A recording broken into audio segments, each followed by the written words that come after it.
Welcome to the YOGI MD podcast. It's Nadine, yoga teacher, health coach, and retired doctor, here to bring you and your body together, not in sickness, but in health. Thanks for taking this time for yourself.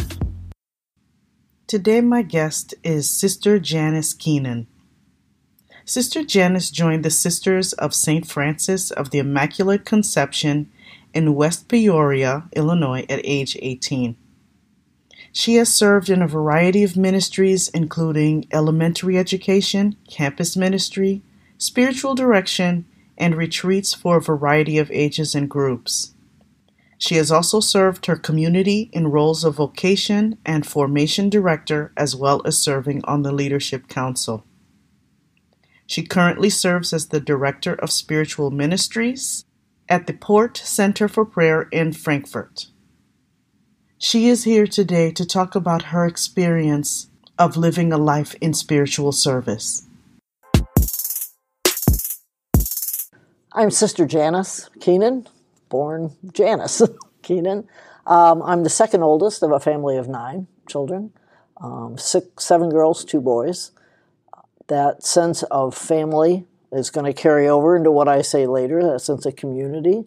I joined a Franciscan group of sisters right after high school and have been in that for life. I just celebrated 50 years Jubilee Congratulations. in August. Thank you.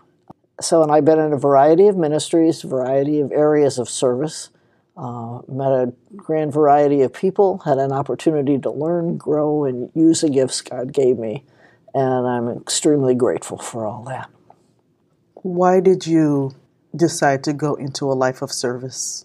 I think I went very young, so I went to a boarding high school for girls who were thinking about being sisters and entered after high school. And I think I had sisters in school, and I just always admired them and just thought that was kind of a cool thing to be and do. I learned what that really meant as I went. I think God knew all along, put me in the right place with the right group at the right time.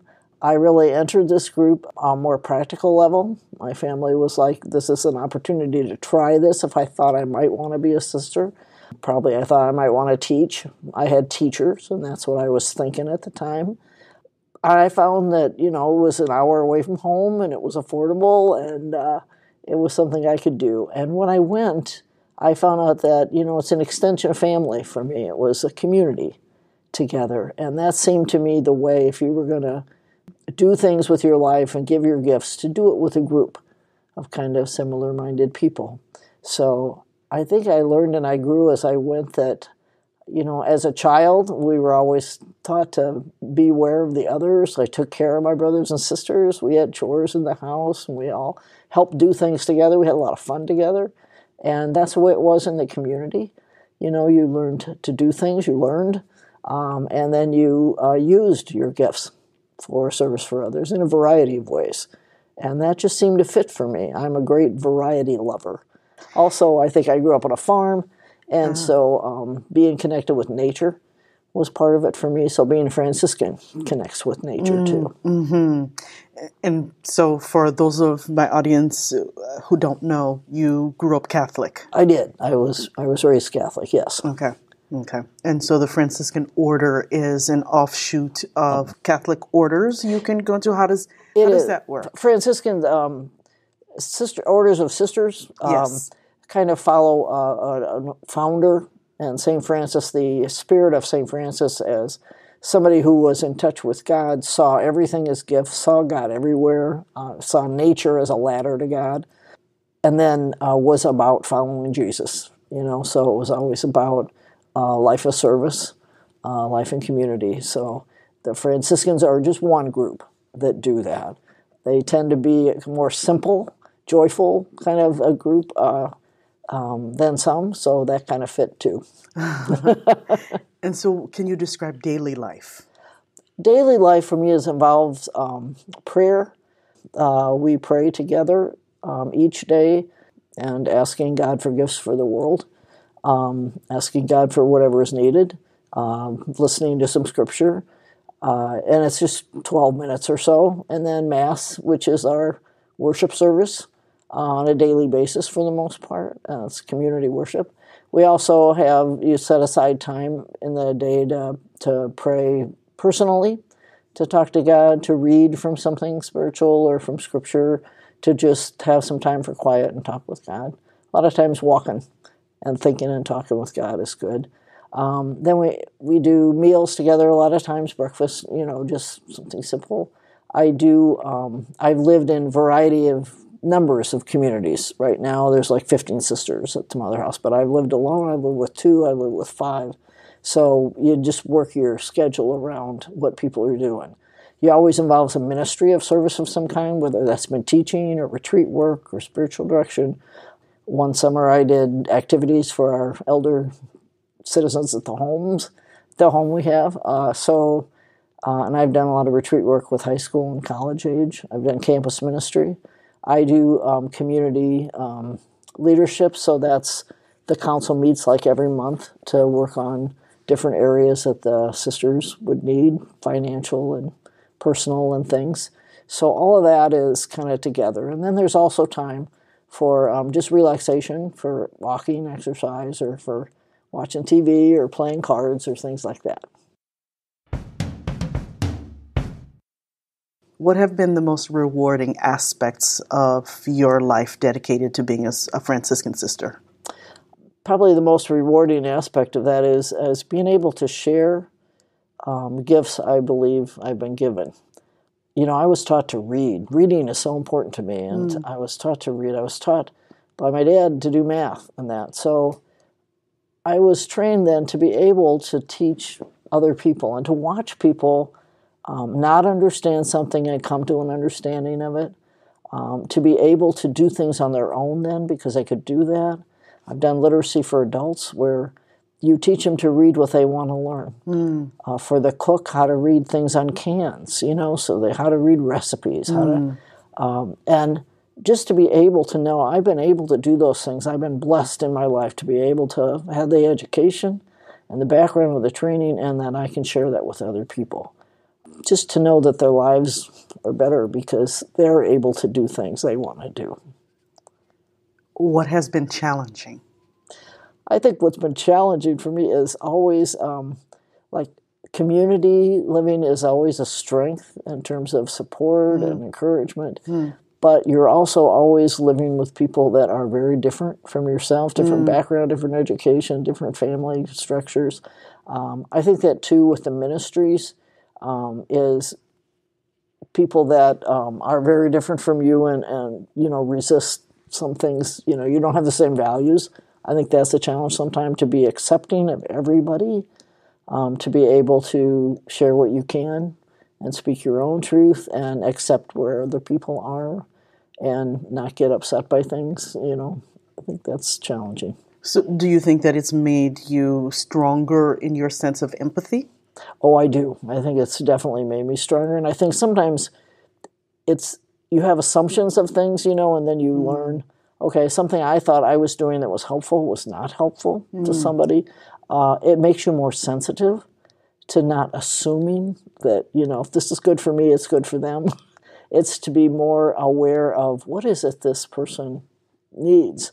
What is it they want? What is it that, I think it's a growth in sensitivity for me, and also caring, to realize that sometimes the underlying things that people don't say, right, that you don't see right off, and then when people share, I do that a lot with spiritual direction.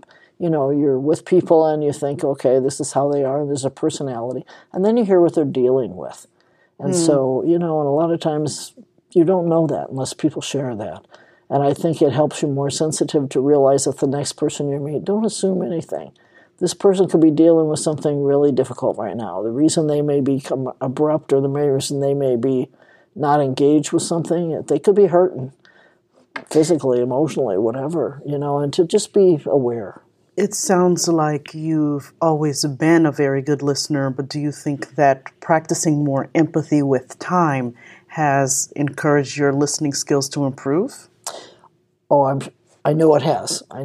Especially I think you learn when somebody shares the fact that if you listen, I found over time that sometimes I didn't know what to say to respond to somebody. And I found at that point that you just listen because you don't know what to say. And then people, as they're talking, they share more in depth because they're really feeling listened to. So then they begin to really touch on deeper things or come to something themselves. And then you can affirm that and support that. So I think that helped me know that listen longer, listen harder. And it's okay to not talk so fast. You know, it's okay to not jump in there and think you have an answer. And what I found too is that when people really they feel like their feelings are validated, they solve their own problems. You know, they come to something like, oh, wow, I'm feeling like I did when I was 8 years old. And and then it's like, but that's not now, but that's what it's triggering in me. And so now I can act differently toward this person I'm with because now I'm an adult dealing with it. And I think I've had those experiences enough to know that if people can get to the heart of it and you can affirm, well, you're really feeling angry, or you're really feeling lonely, or you're really feeling, and they can talk more about that, it just helps. So you're not afraid of space. When we think we're communicating with another person, we think that in order to help the other person, that we need to come up with a solution, and that by being quiet, we're not being as effective. So do you think that by training yourself to be comfortable with that silence and listening, that you've been able to be more comfortable with the concept of space and becoming more patient too, maybe?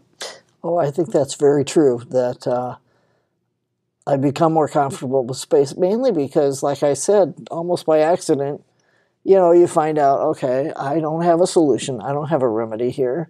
And so sometimes you're just quiet, listening, hoping that some spark of wisdom will come to you to share. Mm-hmm. And then you realize that, if you do that, it does. That either they come up with something that helps them too, you can affirm, or that it triggers something in you that reminds you of something else that might be helpful for them. Some things I've gotten from prayer or from the wisdom of other people or from different things I've read. I think the Lord does that. The Spirit, I believe, does that for me, pops it into my head, and it's something like, oh, that's what this is about. And if you can share that, then the other person, relates to that. And I think I found that, okay, I don't have to do that on my own. If I listen longer, if I'm more patient. So it has taught me a lot of patience and a lot of confidence and trust that if there's something I need to do that's going to be helpful for them, that will come to me.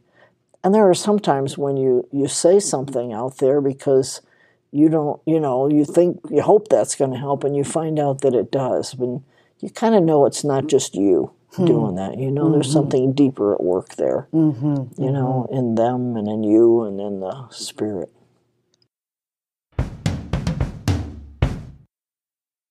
Do you ever feel lonely? I do feel lonely sometimes, but I think I'm more comfortable with being alone. And I think as I've gotten older, I've always been a variety person, so having people in a group and doing things in a group energizes me.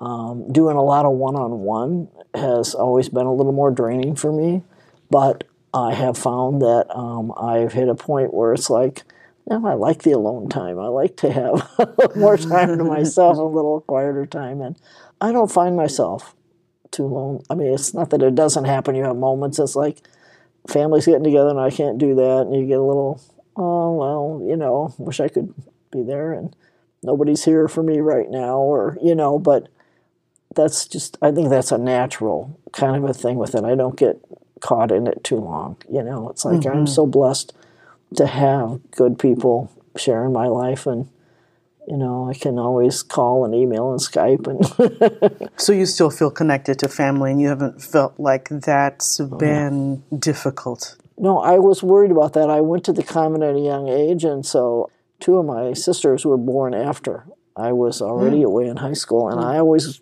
wondered if I would ever get close to the younger kids. But God provides, and I am closer to them.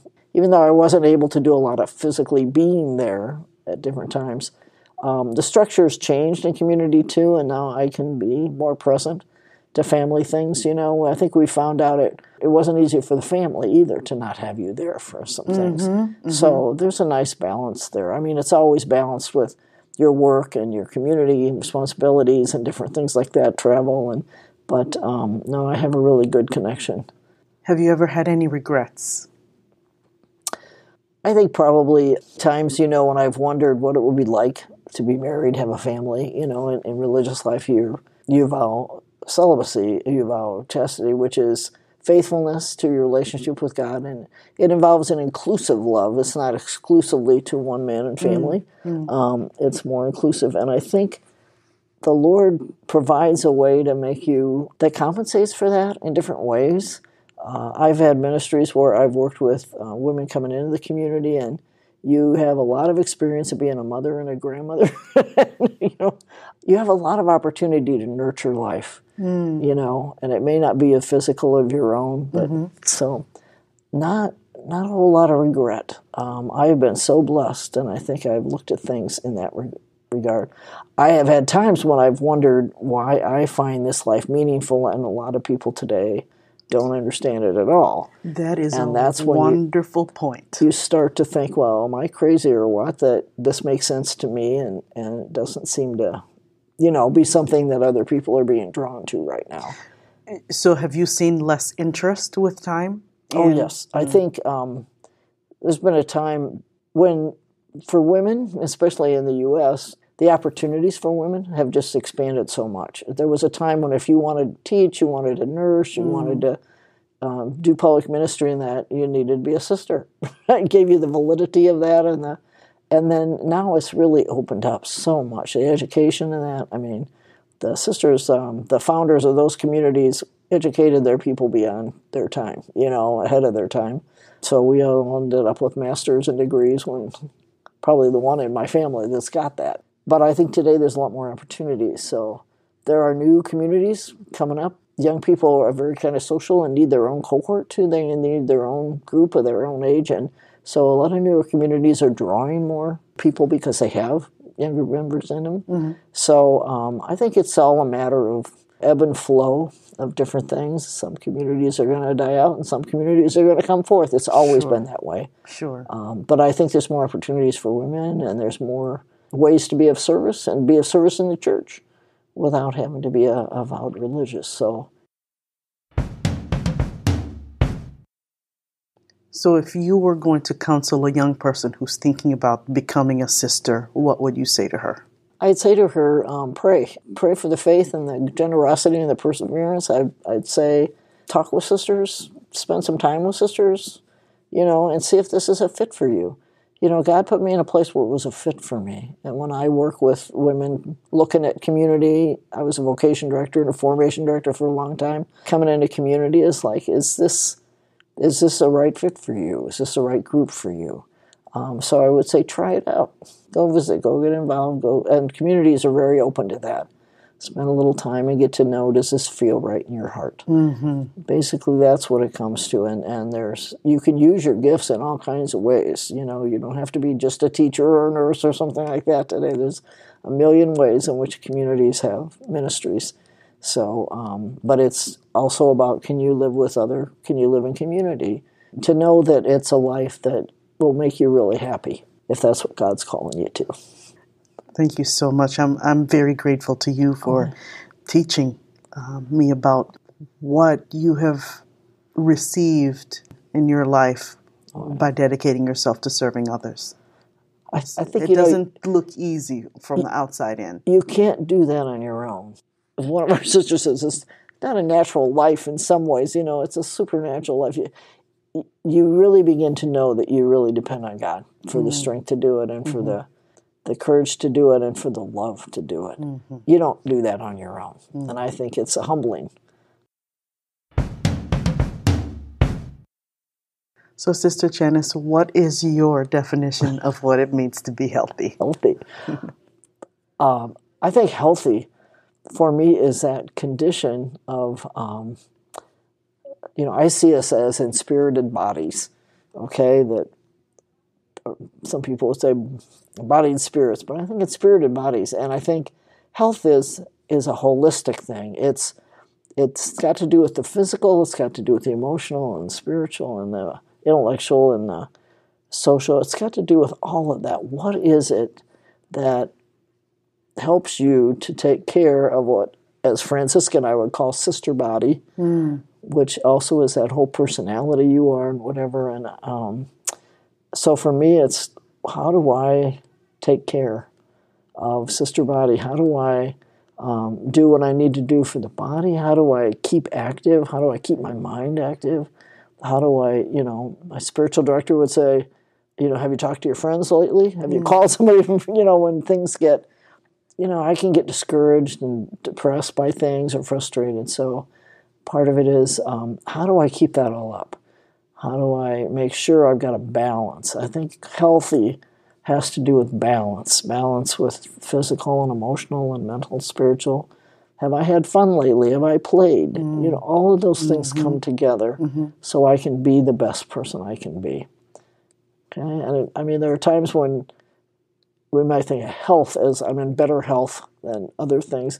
As you age, things physically kind of get, more and more trouble, more aches, more pains, and whatever. But part of it is attitude. So healthy is attitude too. How am I going to really enjoy life and enjoy being alive and do everything I can do as long as I can do it? Can't argue with that. Well, thank you so very much for generously spending time with us today. Okay. Well, thank you for the opportunity.